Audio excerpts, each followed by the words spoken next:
Deicide. Definition: the act of killing a divine being or a symbolic substitute of such a being. The killer or destroyer of God. Unquote. We, of course, touched upon Operation Warp Speed in the section on vaccination as a military operation.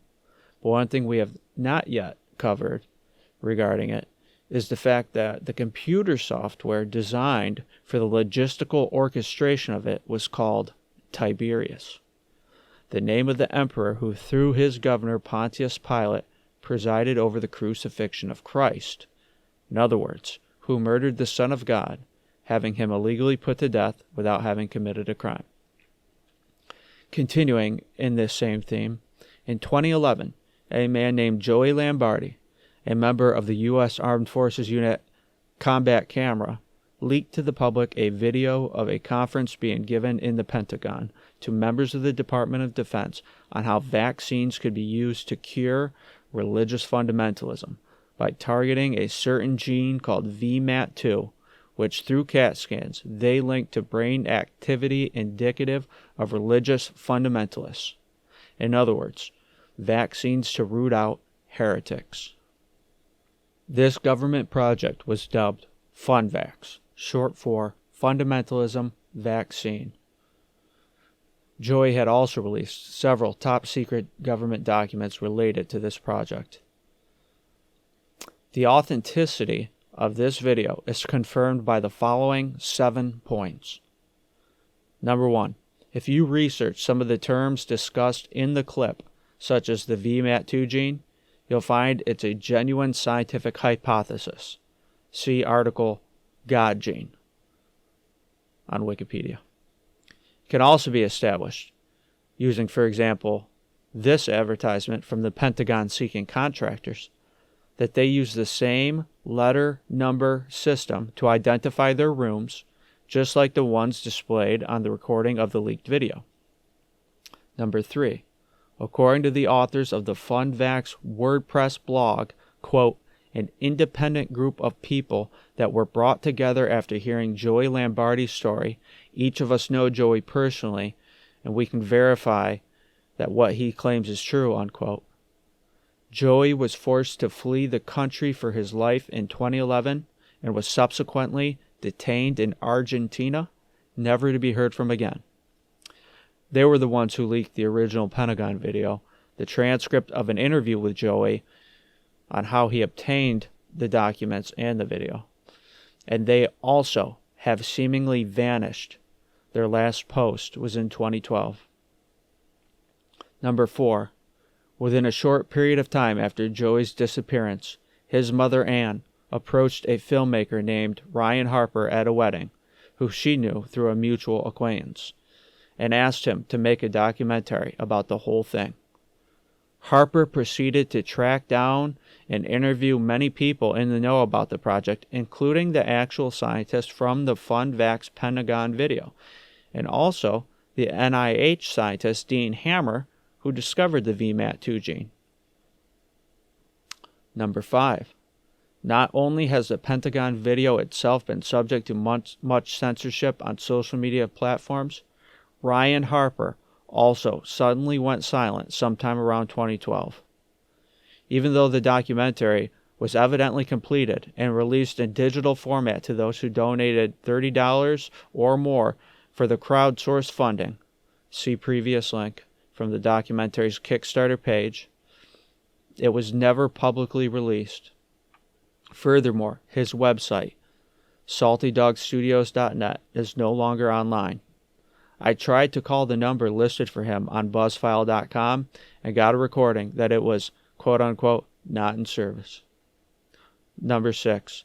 Then, all of a sudden, a few months after the COVID jabs were rolled out, when hesitancy of a significant percentage of the population became apparent, for instance, according to the official data, quote-unquote, as of February 1st, 2022, approximately 40.8 million Americans have still not received a single jab. After nearly 10 years of inactivity, out of nowhere comes a post from the FunVax, the documentary's Facebook page, on April 25th, 2021, stating, quote, "Unfortunately, the FunVax documentary is not going to happen, but a message for all those who don't want to be vaccinated because of FunVax. Don't be stupid. Get vaccinated. FunVax was a hoax," unquote. Now, the first reason why suspicion is immediately warranted lies in Facebook's well-documented connections to the CIA and the Department of Defense. Facebook was launched the same day that DARPA ended their LifeLog project. But then, proving beyond any shadow of a doubt that this was indeed a spurious post, less than a month later, an opinion open forum piece was published on the San Francisco Chronicle's website, supposedly written by Harper, titled, quote, "I created the FunVax conspiracy theory, now I'm trying to kill it," unquote. This article, ironically enough, contains nearly infallible evidence that neither of these posts were genuine, but were in fact nothing less than attempts at damage control by those who are ultimately behind the FunVax program, and thus also that this is indeed what the COVID inoculations are all about. To demonstrate what I mean, for one thing, this article claims that the scientist from the leaked Pentagon video was actually just a, quote, Silicon Valley entrepreneur friend, unquote, of Ryan's, acting a role.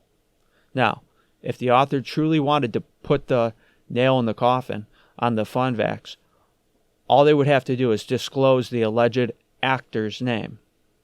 Then people would be able to visually confirm the identity and that that person is indeed an actor. But did the author do that? Of course not.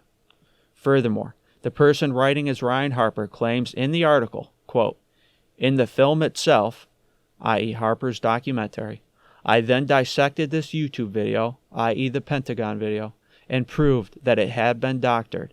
At movie's end, the lead character, Joey Lombardi, admits to making up the FunVax conspiracy," unquote.